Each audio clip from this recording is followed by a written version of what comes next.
Yes guys, no, so yung ani no, atong mga gibuhaton sa matag adlaw, so dire sa opisina sa Provincial Agriculture o matag buntag ni sa adlaw semana, di ba? So 14 na katuig tang nagtrabaho yung ani para lagi sa atong pamilya.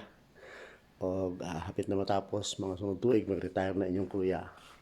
Yes, so layan sa mga videos ang inyong makita, no? Padayon ta guys, padayon ta itong trabaho.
Okay guys, no, sumutong atong mga karon nga oras para enta sa atong trabaho ang pagpalimpyo sa opisina sa Provincial Agriculture.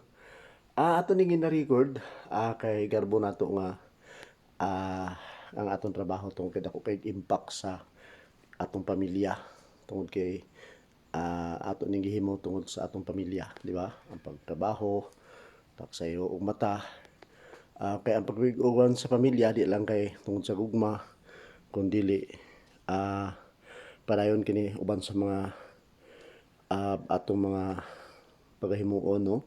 So alang nako kuan kini, no, ang akong pamilya mahal ko sila, so di ko gusto nga magutman kini. So munang padayon ako sa pagtrabaho o usab gisalig ko na sa akong asawa, no, akong mga kinuhaan sa akong pagpanarbaho, akong mga ATM to na sa iya sa iya, no, para lagi kay mas maayo og alang nako mas maayo pa wala ko yung kwarta o usab usahay tiyali may kakakulangon, no, sa akong kaugalingon, pero okay ra sa ako tungod kay gusto ko nga akong pamilya di sila gutman, di ba?